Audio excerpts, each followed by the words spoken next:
Peringatan, animasi ini dibuat dengan tujuan sharing pengalaman pribadi sang pengirim cerita.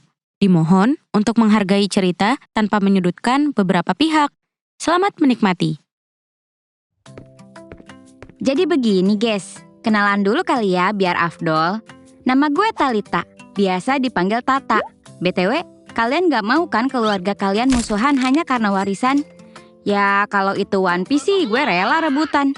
Tapi ini lain. So, izinin gue berbagi cerita ke kalian. Mari ke menu utama cerita dari gue. Ini kejadian udah bertahun-tahun yang lalu. Bahkan gue baru tahu cerita ini eksis ketika bapak gue udah meninggoy. Dan gue tahu cerita ini dari nenek gue. Yap, bapak gue meninggoy ngedului nenek gue.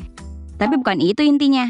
FYI, nenek gue adalah anak pertama dari 2 bersaudara. Keluarganya keluarga terpandang sejak zaman Belanda dulu. Keluarganya adalah orang asli Lembang. Dan bapaknya nenek gue, which is buyut gue, adalah bapak lurah di sana. Yang zaman dulu tuh lurah udah sekelas orang mantep lah di zaman itu. Ya tajir, tanahnya banyak dan punya banyak usaha. Kebunnya luas men. Dan kalau lu ke area Cibogo Lembang, ada lahan hijau luas.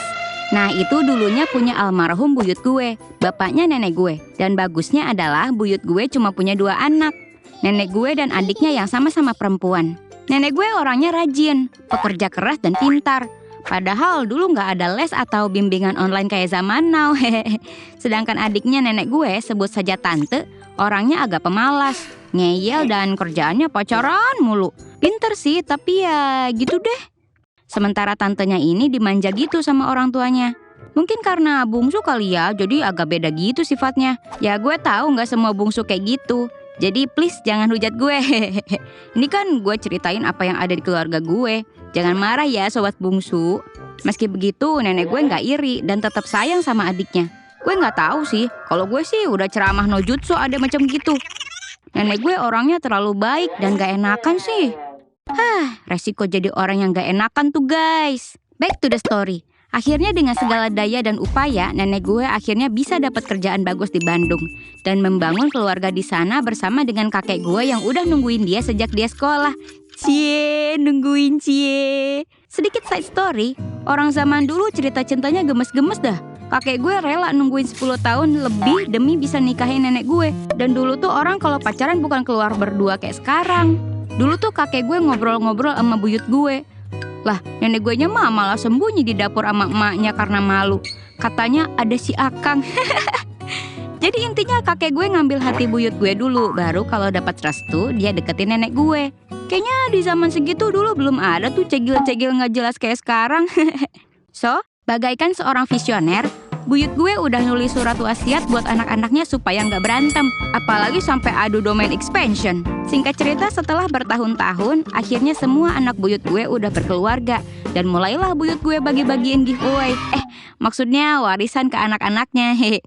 Buyut gue tulis secara detail mana aja buat nenek gue dan mana yang buat si tante. Nenek gue kebagian rumah dan kebun yang letaknya masuk gang.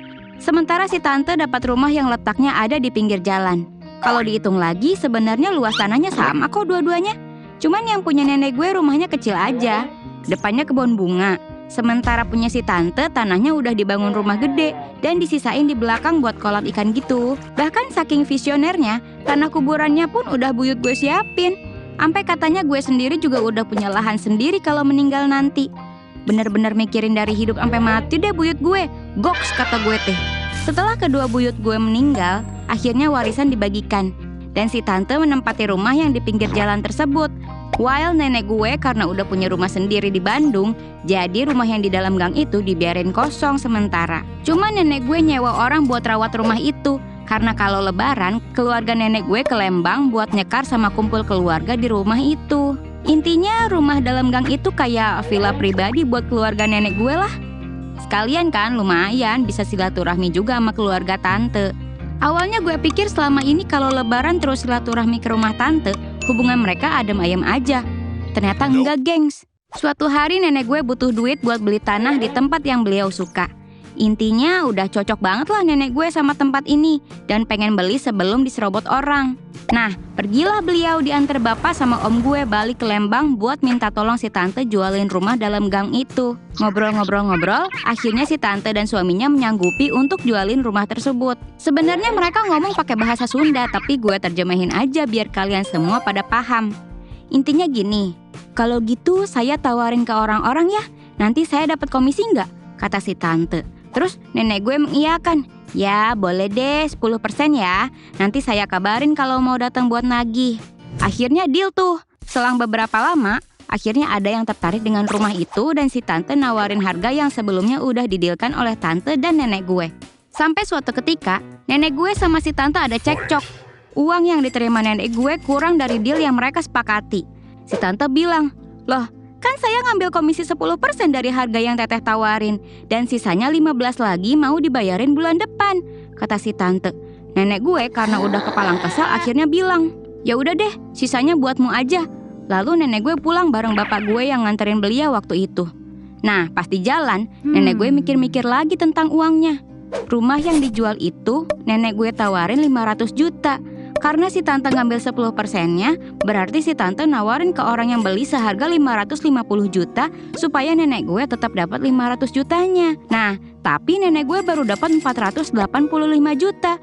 Dikiranya nenek gue 15 yang dibilang si tante itu 15 ribu. Makanya nenek gue main kasih-kasih aja. Balik lagi dong nenek gue ke rumah si tante sambil minta maaf.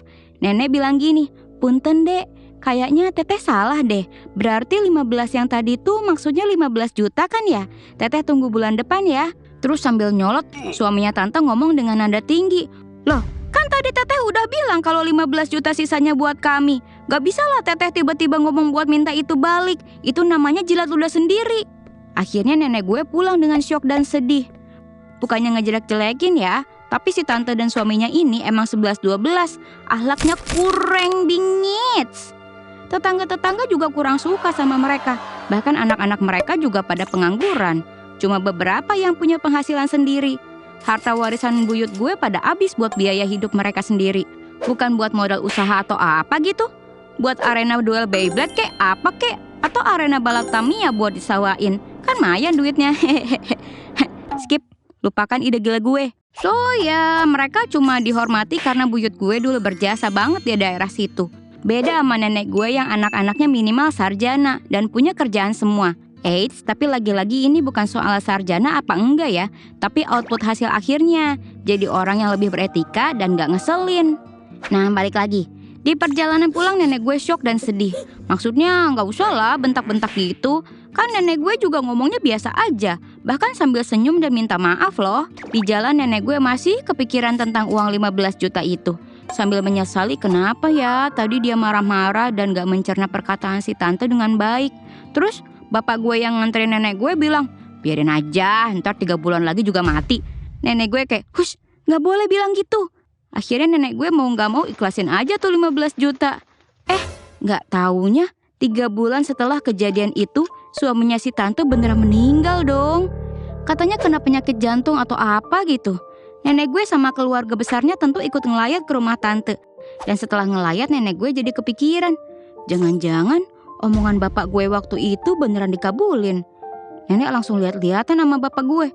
Bapak gue cuma bilang, "Tuh kan, saya bilang juga apa, gak bakal panjang umurnya," katanya.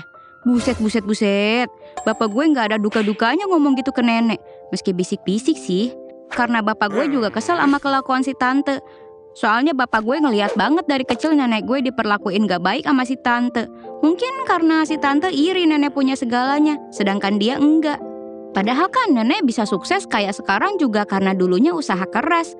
The real cewek mandiri, pekerja keras, bukan cegil-cegil gak jelas kayak zaman sekarang yang sudahlah. Bahkan nenek gue sampai makan nasi sama garam doang demi hemat. Itu bapak gue juga ngerasain tuh.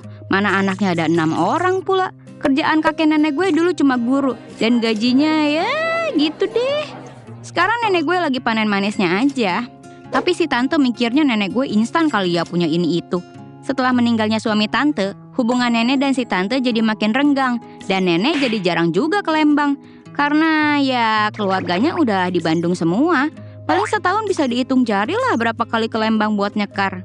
Gue diceritain ini ketika bapak gue udah meninggal juga karena stroke bertahun-tahun. Dan gue shock juga dengar cerita ini.